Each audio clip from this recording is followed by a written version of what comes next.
ओम शांति। जगत नियंता, सर्वशक्तिवान, गुणों के सागर, सत्यम शिवम सुंदरम परमात्मा की अति प्रिय संतान, आप सभी प्रभु प्रिय आत्माएं जो दूर बैठे भी इस रूहानी मुलाकात में शामिल हुई हैं, आप सभी का इस कार्यक्रम में विशेष अभिनंदन है। लगभग 3-4 मास पहले जब साप्ताहिक कोर्स हुआ, नए भाई बहनों के लिए मुरली शुरू हुई, तो बहुत सारे भाई बहनों ने कुछ बातें पूछी और उनका रिप्लाई भी किया गया कमेंट बॉक्स में। फिर भी बहुत सारे प्रश्न आप सबकी ओर से आते रहते हैं, तो हमने सोचा, एक प्रयास किया, क्यों ना सप्ताह में एक बार ये रूहानी मुलाकात की जाए और सबके मन के प्रश्नों का, शंका का समाधान किया जाए। और मुझे लगता है कि सुनाने वाले की बजाय सुनने वाले का अधिक महत्व रहता है। अगर सुनने वाला ध्यान से सुनता है, बात को समझता है, तो वो बात जीवन में आ जाती है। और वर्तमान परिस्थितियों में हम सब ने सुना तो बहुत कुछ है, अभी तो सब देखना चाहते हैं। वैसे भी जो बातें हम ध्यान से सुनते हैं, समझते हैं, केवल वही बात हमारे जीवन में आ सकती है। मात्र सुनने से कल्याण कभी नहीं होता है। इसलिए कहते हैं, वक्ता की बजाय श्रोता का अधिक महत्व होता है कि वो किस बात को कितने ध्यान से सुनता है, कितने प्यार से सुनता है, फिर कितना उसको अपने जीवन में उतारता है। जीवन में उतारने के लिए प्रॉपर लिसनिंग होना बहुत ज़रूरी है। हम जो कुछ भी सुनेंगे, एकाग्रचित होकर सुनेंगे। बहुत सारे भाई बहनें पूछते हैं कि जब बाबा को याद करना है तो क्या सोचना है, मन में क्या चिंतन करना है। बहुत ही सुंदर बात है कि जैसे हम मुरली सुनते हैं, हमें मुरली से प्यार है, ऐसे एक सब्जेक्ट हमारा योग है। तो जब हम योग में बैठें तो हम क्या क्या करें। बहुत सरल सी बात भी है ये, और बड़ी प्रैक्टिकल सी बात है कि जब आप योग करने के लिए बैठे तो कैसे बैठना है, क्या मन में सोचा जा सकता है, क्या अनुभव होगा, कौन सा चित्र लगाना चाहिए। जब हम बाबा की याद में बैठे, अगर घर में बाबा का गुणों वाला चित्र है, ज्योति बिंदु बाबा वाला, तो बहुत अच्छी बात है, आप लगा के सामने बैठे। और अगर नहीं भी है तो मन की आँखों से बाबा को जानते हैं, तीसरे नेत्र से परम पिता को पहचानते हैं। जब हम बैठें तो हम खुले नेत्रों से बाबा को देखें और मन में बाबा के गुणों का चिंतन करें। जब हम आपस में मिलते हैं तो हम साउंड एनर्जी को यूज़ करते हैं, लेकिन जब हमें बाबा से मिलना है तो हमें संकल्प शक्ति का प्रयोग करना है, मन में चिंतन करना है और बाबा से रूरिहान करनी है, कम्युनिकेशन करना है। जब हम बाबा साथ बैठते हैं, बातचीत करते हैं, तो उसे रूरुहान कहते हैं। अपने मन की बातें आप बाबा से जब करते हैं तो मन हल्का हो जाता है और बाबा हमें जवाब भी देते हैं। जब आपका मन खुशी का अनुभव करने लगे, हल्केपन का अनुभव करने लगे, शक्ति का अनुभव करने लगे, तो ये बाबा का जवाब है। योग ठीक लगा, ये उसका जवाब है। ठीक योग की निशानी है हल्कापन। ठीक योग की निशानी है आप खुद में शक्ति का अनुभव करेंगे। आपके अंतःकरण में आप महसूस करेंगे आप बोझ मुक्त हो गए। जब बाबा की याद में बैठें तो खुले नेत्रों से बाबा को देखते हुए पहले हम आत्मिक स्वरूप में टिकते हैं, अपने मस्तक में अपने ज्योति स्वरूप आत्म अभिमानी स्थिति का अभ्यास करते हैं। फिर बाबा के गुणों को चिंतन के साथ साथ अनुभव करते हैं। जैसा चिंतन वैसा दर्शन, एक एक गुण को हम महसूस करें। ये बाबा की याद है। से बाबा, मेरा बाबा सुख का सागर है। उस सुख की किरणों को आप अपने में भरें। ये बाबा की याद है। मेरा बाबा शांति का सागर है। उन शांति की किरणों को अपने में आता हुआ देखें और अपने अंदर शांति को महसूस करें। ऐसे बाबा प्यार का सागर है। उस स्वरूप को देखते देखते उस प्यार की किरणों में खो जाएं। इसी तरह जब हम बाबा को याद करें तो हम बाबा के साथ भिन्न भिन्न संबंधों का अनुभव करें कि मेरे बाबा न केवल मेरे पिता हैं, लेकिन वो मेरे शिक्षक भी हैं, मेरे सतगुरु भी हैं, मेरे गाइड भी हैं, मेरे अच्छे दोस्त भी हैं। बाबा को भिन्न भिन्न संबंधों से याद करना, ये भी याद है। उनको अपने साथ रखना है। कर्म करते करते उनकी उपस्थिति को महसूस करना है। जब आप उठे, बाबा को याद किया, गुड मॉर्निंग की, तो बाबा को पहले शुक्रिया करें। बाबा, आपने मुझे जगाया, उसके लिए आपका शुक्रिया। न केवल स्थूल नींद से जगाया, बल्कि अज्ञान नींद से भी जगाया, उसके लिए आपका शुक्रिया। आपने मुझे अपना बनाया, उसके लिए आपका शुक्रिया। आपने मुझे ज्ञान देकर शक्तिशाली बना दिया, माया को परखना सिखा दिया, उसके लिए शुक्रिया। दिल के कोने कोने से बाबा के शुक्रिया के लिए आवाज़ आती रहे। अकेले में भी बैठ कर के हम सोचें, मेरे बाबा ने मेरे लिए क्या क्या किया। ये भी बाबा की याद है। कभी कभी हमारी कमज़ोरियाँ हमें बहुत परेशान करती हैं, तो वो बाबा की याद में अमृत वेले के समय में बाबा को सच सुनाएं, बताएं, बाबा मेरी ये कमी है जिसे मैं ठीक करना चाहती हूँ और आपकी मदद से ठीक होनी ही है। ऐसे दृढ़तापूर्वक विश्वास के साथ बाबा से रूहान करें। ये भी बाबा की याद है। जब आप निज को परिवर्तन करते हैं, अपनी कमी को रियलाइज़ करते हैं। कभी कभी क्या होता है, हम अपनी कमियों की वकालत करते रहते हैं, और ये एक मनोविज्ञान है। जब तक आप अपनी कमियों की वकालत करेंगे, ये आपको छोड़कर नहीं जाएंगी। मान लीजिए आपको लगता है कि मेरा इरिटेट होना जायज़ है, मेरा क्रोध करना जायज़ है, बहुत अधिक सोचना जायज़ है, तो क्या होगा, ये कमी आपको छोड़कर जाने वाली नहीं है। बट आप योग में दृढ़ संकल्प करें, मुझे हर कार्य शांति से करना है, मुझे तुरंत प्रतिक्रिया नहीं करनी है।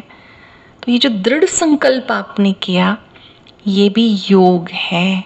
अमृत वेले के समय में बाबा के सामने कोई भी दृढ़ संकल्प ज़रूर करो, और वो ही करो जिसे आप निभा सकते हो। कभी कभी हम बड़ा बड़ा संकल्प करते हैं, पूरा नहीं होता, तो इन्फ्योरिटी कॉम्प्लेक्स आता है, मैं कुछ कर ही नहीं सकता। जब भी करता हूँ संकल्प टूट जाता है। पहले छोटे छोटे संकल्प करें। मान लीजिए पूरा दिन मौन में रहना मुश्किल लगता है, चलो 3 घंटे का मौन करते हैं। 3 घंटे मौन रखा, खुद को खुद शाबाश दो। आपका खुद में विश्वास जगेगा, मैं कर सकता हूँ, मुझे करना ही है। गुस्सा बार बार आता है, एक दिन का व्रत लो, आज मुझे शांत रहना है, हर बात का जवाब शांति से देना है। एक दिन आप विजयी बने, आप खुद को मुबारक दें और फिर उसी को एक दिन और बढ़ा दें। फिर 3 दिन का संकल्प करें, 5 दिन का करें। धीरे धीरे वो आपका संस्कार बन जाएगा। इस तरह से ये भी एक योग है जब आप स्वयं का परिवर्तन करते हैं। और सही योग की निशानी है स्वयं का परिवर्तन। हमें किसी की चिंता नहीं करनी, वो नहीं बदल रहा, वो नहीं बदल रहा, बस मुझे बदलना है। मेरी जो आदतें अच्छी नहीं हैं, मुझे उसमें बदलाव लाना ही है। ये भी आप सुबह संकल्प करें। बाबा की याद में शुक्रिया किया जा सकता है, दृढ़ संकल्प किया जा सकता है, और सबके लिए शुभ सोचना, ये भी मेडिटेशन होता है। सबके लिए, पहले तो अपने लिए शुभ सोचना है, अपने शरीर के लिए भी शुभ सोचना है। कईयों का स्वास्थ्य अच्छा नहीं रहता, बार बार सोचते हैं मैं बीमार हूँ, मैं बीमार हूँ। कितनी बार हम सोचते हैं कि मैं बीमार हूँ, जितनी बार सोचा बीमारी बढ़ती रहती है। आप शुभ चिंतन करें, मैं संपूर्ण स्वस्थ हूँ। तन स्वस्थ ना भी सही, कितना सुंदर प्रभु ने मुझे मन दिया है। प्रभु आपका शुक्रिया। मन आपका स्वस्थ है, शरीर बीमार है, चलता रहेगा, क्योंकि 80% रोग मन के रोगों से होते हैं। और उस मन को हमने स्वस्थ रखने की कला सीख ली है बाबा से। तो मन में शुभ सोचना, ये भी मेडिटेशन होता है, अपने लिए भी और दूसरों के लिए भी। फिर कोई कोई कहते हैं हम दूसरों के लिए अच्छा कैसे सोचें, वो तो हमारे साथ ठीक से बात नहीं करते, ठीक व्यवहार नहीं करते। देखिए, जो गलत करने वाला व्यक्ति है वो भी हमें बहुत कुछ सिखाता है। क्या सिखाता है? कि मैं जैसे आपके साथ कर रहा हूँ, आप कभी नहीं करना। अच्छी बात सीखना या उससे नेगेटिव सीख लेना, ये हमारे ऊपर है। तो हमें इस परिस्थिति में भी सकारात्मक बात सीख लेनी है। किसी की नेगेटिविटी से भी पॉजिटिविटी को उठाना है, ये भी मेडिटेशन है। विपरीत परिस्थितियों में भी मानसिक स्थिति को अच्छा बनाए रखना, ये शुभ चिंतन की ताकत होती है। तो हमें मन में अपने लिए, सबके लिए शुभ सोचना है। कोई भी आत्मा हमसे अलग ज़रूर है, पर वो गलत नहीं है। सबका रोल बहुत अच्छा है। किसी का रोल अच्छा नहीं भी चल रहा, एटलीस्ट सोल तो वो अच्छी है ना, रोल भी अच्छा हो जाएगा। ये स्वीकार करें, सब अच्छे हैं, सब अच्छा हो रहा है। दूसरों को भी ताकत दें, वो अच्छा करे, शुभ भावनाएं रखें, सारे विश्व के लिए मंगल कामनाएं करें, सबका भला हो, सबका कल्याण हो, सबके जीवन में खुशियाँ हो, सबके जीवन में आनंद ही आनंद हो। इस तरह से मन में शुभ सोचना, ये भी योग होता है। कई कहते केवल एक मेरे अच्छा सोचने से क्या हो जाएगा। देखिए, जो करेगा सो पाएगा, जितना करेगा उतना पाएगा। मैं कम से कम अपने कर्तव्य के प्रति कर्तव्य परायण बनूं, मेरा जो फर्ज बनता है वो मैं ज़रूर करूं, दूसरा स्वतः ही ठीक हो जाएगा। वैसे भी हमारा तो प्रोजेक्ट है स्व परिवर्तन से विश्व परिवर्तन। आप दूसरों की चिंता छोड़कर अपने को बदलने में बिजी हो जाएं, तो आपको अतीन्द्रिय सुख मिलेगा, आनंद मिलेगा। कोई कहते हैं बाबा को जब हम देखते हैं तो देखते देखते नेत्र बंद हो जाते हैं। क्या बंद नेत्रों से भी किया जा सकता है? आप कोशिश करें, आंखें खोल के अभ्यास करना है। और ये कोई हट भी नहीं है। अगर बीच में रिलैक्सेशन के लिए कुछ सेकंड बंद भी हो जाती हैं, ट्राई करें, खुली आंखों से बाबा को देखें, ताकि हम सतर्क होकर के बैठे रहें।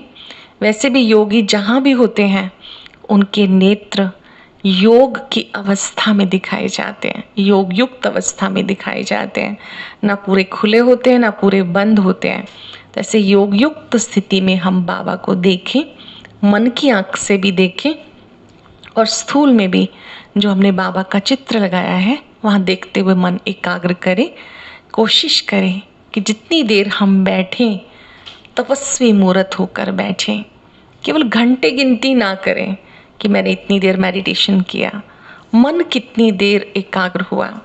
जो अमृत वेले का समय है बहुत ही सुंदर होता है।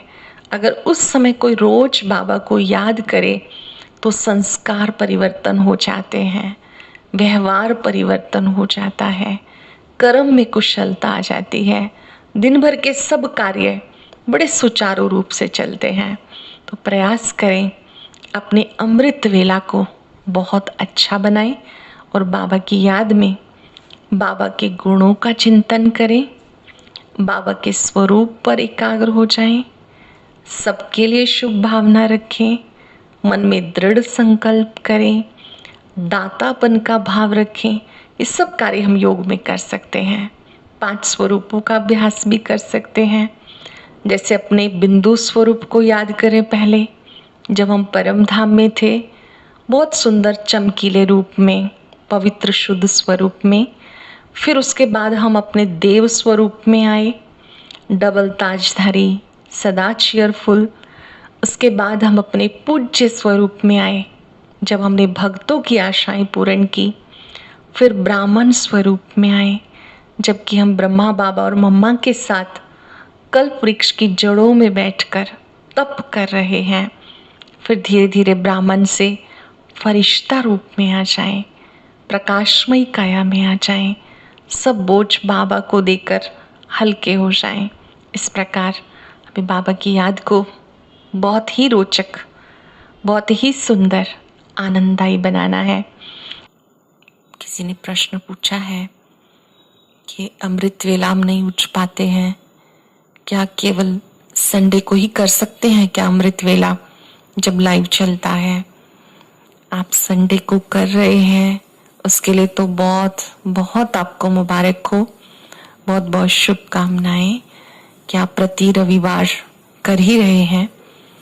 लेकिन इसको हमें रेगुलर क्यों करना है, उसके पीछे भी कारण है। क्योंकि अमृत वेले का समय प्रभु से शक्तियां लेने का समय है, वरदान लेने का समय है, कमजोरियां मिटाने का समय है। अगर आप उस समय याद करते हैं तो पूरा दिन आपका शक्तिशाली होगा, खुशी से भरपूर होगा, मंगलमय होगा। ये हमारी गारंटी है। हमने महसूस किया है कि जिसका अमृत वेला अच्छा, उसका पूरा दिन आनंद से लबालब, खुशी से लबालब, हर चीज में वो व्यक्ति प्रसन्न रहेगा। लेकिन अमृत वेला अच्छा हो उसके लिए रात्रि वेला अच्छा होना बहुत जरूरी है। ध्यान रहे, कभी कभी हम बहुत देर तक जागते रहते हैं, मोबाइल पे कुछ ना कुछ देखते रहेंगे। देखिए, मैं इस चीज की विरोधी नहीं हूं कि आप मोबाइल यूज ना करें, आपका तो मिलन ही बाबा से मोबाइल के द्वारा, नेट के द्वारा हुआ। लेकिन इन सब चीजों का प्रयोग आप मालिक बन के करें, इनका स्लेव बन के नहीं। कभी कभी हम अनावश्यक चीजें देखते हैं, देरी रात तक जागते रहते हैं, तो नेक्स्ट डे 4 बजे उठना बहुत मुश्किल हो जाएगा। आप सुबह उठने का जल्दी प्रयास करें, उसकी बजाय जल्दी सोने की आदत डालें। थोड़ी सी मेहनत करनी पड़ेगी क्योंकि दिनचर्या हमारी काफी अस्त व्यस्त हो गई है। आप अपने मन बुद्धि को 9 साढ़े 9 बजे सब कार्यों से समेटना चालू कर दें। भोजन भी कुछ देर पहले करें। सोने में और भोजन में 2 घंटे का गैप, 3 घंटे का गैप बहुत जरूरी है। जब आप सब तरफ से अपने मन बुद्धि को समेट लेंगे, बाबा को पत्र लिख लेंगे, सारा चार्ट बाबा को बता देंगे और 10 मतलब बस सो जाएंगे, तो आपके लिए अमृत वेला करना बहुत आसान होगा। अगर आप देर से सोते हैं और आप फिर कोशिश करते कि मैं 4 बजे उठूं, तो देखिए प्रॉपर रेस्ट न होने की वजह से पूरे दिन आपके कार्यों में इरिटेशन रहेगी और आप कार्यों को अच्छे से नहीं करेंगे तो संसार में भी मैसेज अच्छा नहीं जाएगा। आप अमृत वेला उठने के लिए रात्रि जल्दी सोने की आदत डालें। जितने भी महान व्यक्तित्व हुए, ब्रह्मा बाबा की भी जीवन कहानी हम सबने सुनी, मातेश्वरी जी की सुनी, अपने वरिष्ठ जनों को भी हम देखते हैं सब अपनी मन बुद्धि को, कार्यों को जल्दी समेटकर जल्दी सोते हैं तो जल्दी उठना सहज होता है। जब हम सोते हैं तो हमारी 6 घंटा साउंड स्लीप होना बहुत जरूरी है, नहीं तो इसका ब्रेन पर भी इफेक्ट आता है। जब आप सोएं, योग युक्त अवस्था में सोएं, सारे दिन का जो भी हुआ एक एक दृश्य इमर्ज करें और क्या क्या अच्छा हो सकता था आज, उसको अंडरलाइन करें। जो गलती आज हुई वो अगले दिन नहीं होनी चाहिए। अगर आप ऐसा करके फिर सोएंगे, जो बोझ है वो बाबा को देखकर सोएंगे, फील करेंगे कि जैसे हम बाबा की गोदी में विश्राम कर रहे हैं, तो उससे क्या होगा कि आप जब उठेंगे ना तो आप मुस्कुराते हुए उठेंगे। आप सोएं भी मुस्कुराते हुए और उठें भी मुस्कुराते हुए।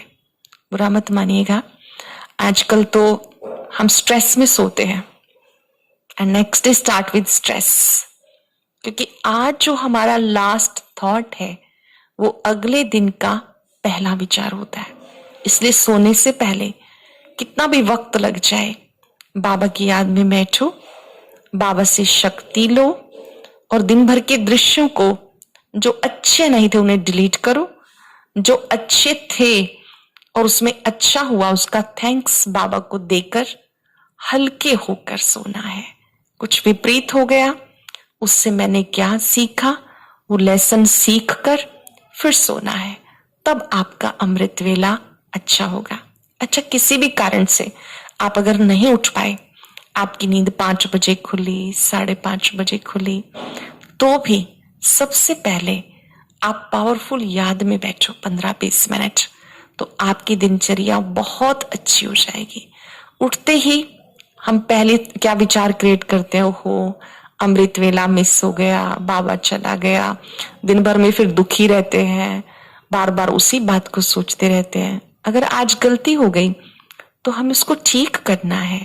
पहले मुझे 30 मिनट योग करना था, अब मुझे उससे डबल करना चाहिए और जल्दी से अपने को सेट कर लेना चाहिए, दृढ़ संकल्प कर लेना चाहिए कि अब फिर मुझे आज का दिन टाइम पे सोना है और अगले दिन बाबा से मुलाकात करनी है। हाँ, किसी किसी की ड्यूटीज इस तरह से हैं कि वो रात्रि आते ही 1 बजे हैं, 2 बजे हैं, उनसे मेरा निवेदन है कि वो 2 से लेकर 15-20 मिनट योग करके सो जाएं और फिर 6 घंटा प्रॉपर रेस्ट करके ही उठें। आप अभी सोए फिर दोबारा जगे फिर सोए तो कोई भी कार्य प्रॉपर्ली नहीं हो पाता है।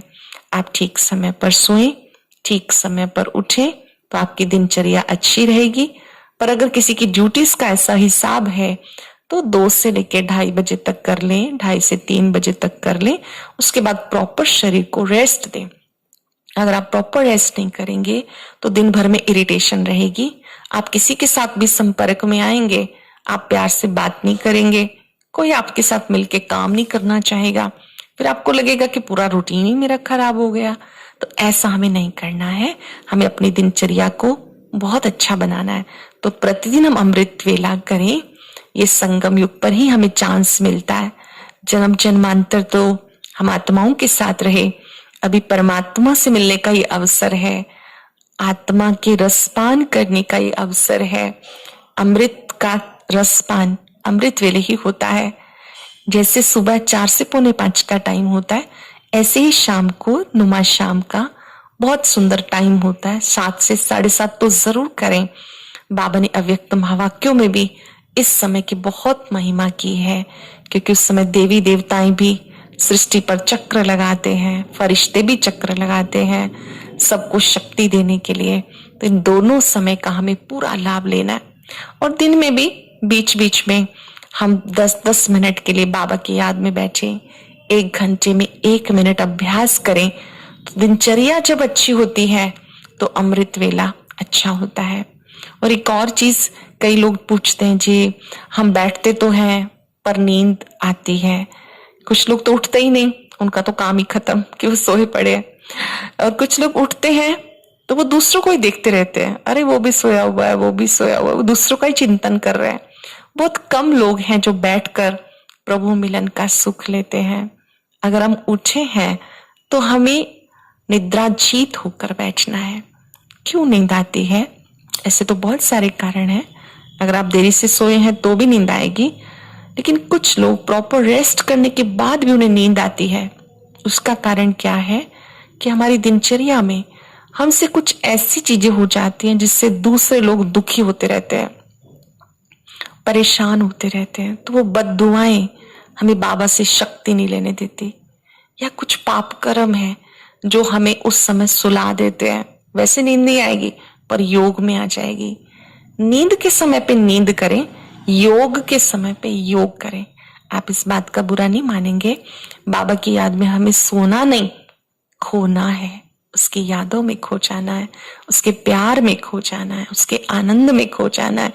योग के समय नहीं सोना है। योग के समय तो खुले नेत्र होने चाहिए, तपस्वियों की तरह से हम बैठे और लगे कि मेरी आत्मा बाबा की शक्तियों से भरपूर हो गई। तो अमृत वेले के समय को वरदान है, आप अपनी कमियों को भी मिटा सकते हैं, वरदान ले सकते हैं, निर्विघ्न भव की शक्ति बाबा से ले सकते हैं। तो योग में नहीं सोना है, उसके लिए अपनी दिनचर्या में देखें और नोट करें डायरी पेन लेकर कि मेरी कौन सी चीजें हैं जो मुझे भी और दूसरों को भी दुख देती हैं। जैसे कुछ लोग योग करेंगे, सुबह दिन भर में टोंटिंग वे के बोल दिए, दूसरे लोग परेशान होते रहे, उनकी नींद खराब हो गई, तो उससे हमारे योग पे भी इफेक्ट आएगा। ऐसे कुछ लोग हमेशा गलत ही सोचते रहते हैं, बदला लेने का भाव रखते हैं, फिर उनका योग अच्छा नहीं लगता है।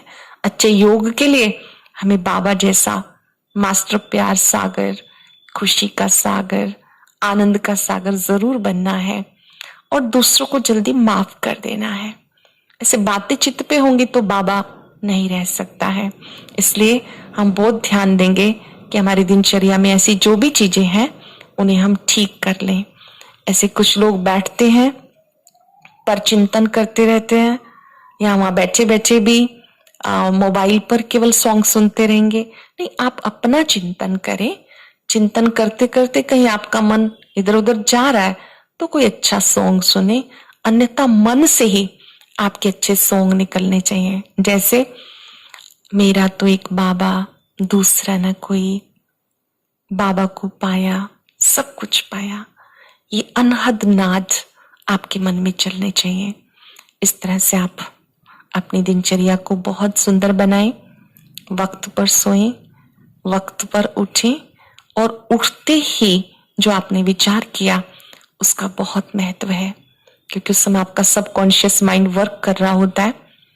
जब आप सुबह उठते हैं उस समय, और एक रात को जब आप सोते हैं, वो थॉट पूरी रात आपके अंदर चलते हैं। तो उस समय भी अच्छे अच्छे विचार करते हुए, मुस्कुराते हुए सोना है।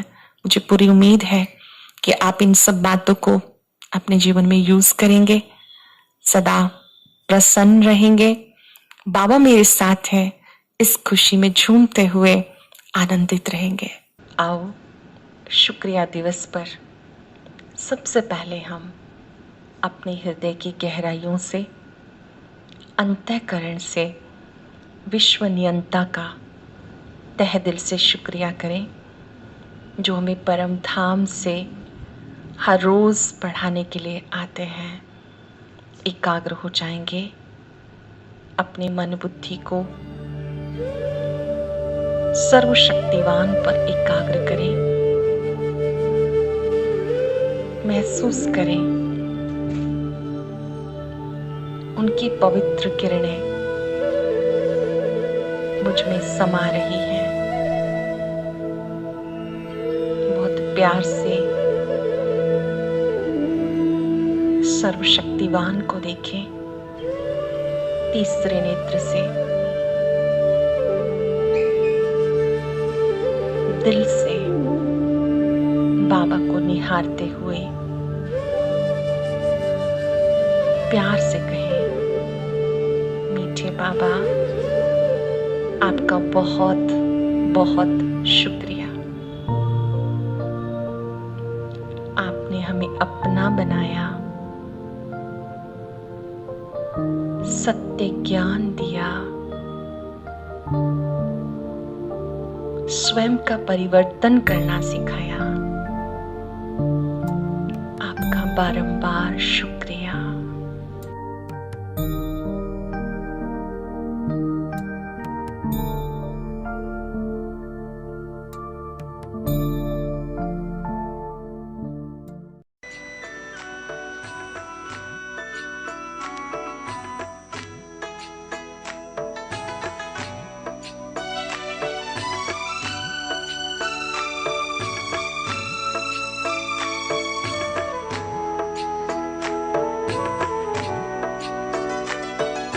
शुक्राने गाए दिल घड़ी घड़ी आपका, शुक्राने गाए दिल घड़ी घड़ी आपका। आपने दिया है मुझे प्यार दो जहान का, आपने दिया है मुझे प्यार दो जहान का।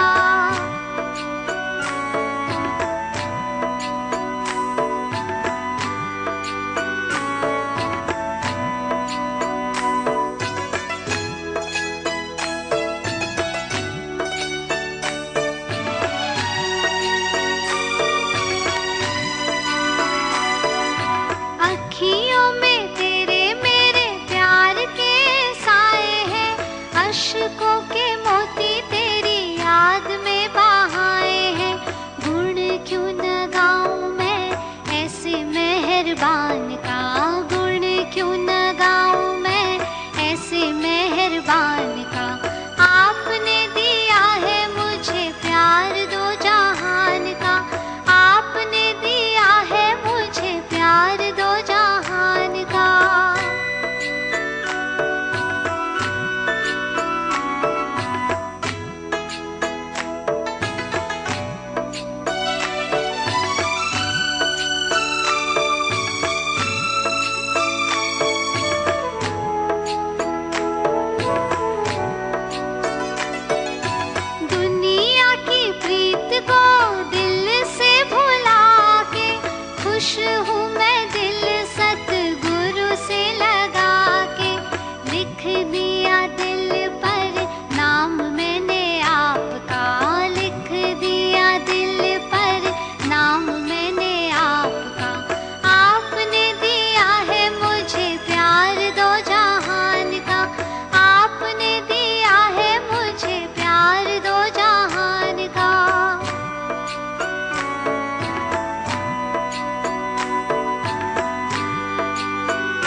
आज हम अपने अपने घरों में विशेष 10 मिनट शांति सागर का आह्वान कर शांति की किरणें फैलाएंगे और पूरे विश्व को भी शांति का दान देंगे। इस भूमंडल की सभी आत्माएं प्रभु परिवार है। भगवान का परिवार बहुत बड़ा है। इस परिवार की सभी आत्माएं मन की शांति का अनुभव करें। अपनी मन बुद्धि को शांति सागर पे एकाग्र कर लें। वो शांति की तरंगे पहले स्वयं में भरे, महसूस करें। सभी आत्माओं को शांति मिले, सबके घर में शांति हो। हर एक अपना कार्य शांति स्वधर्म में रह के करे। मैं शांत हूँ, मैं शांत हूँ। ओम शांति।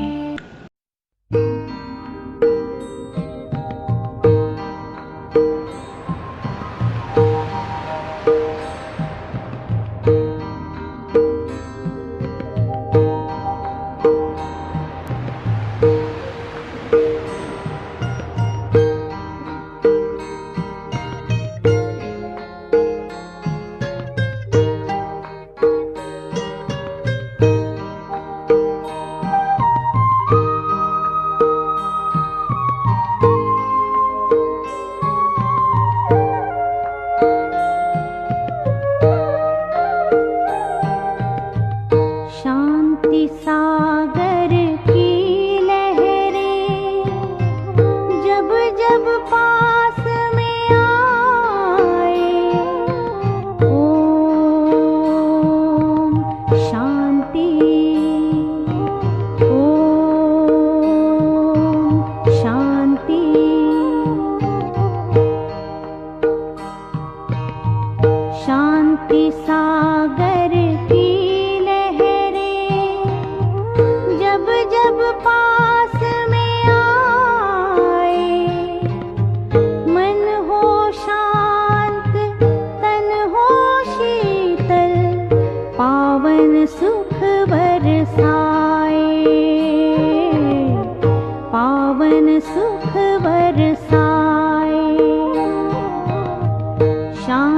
सागर की लहरें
लुटाए,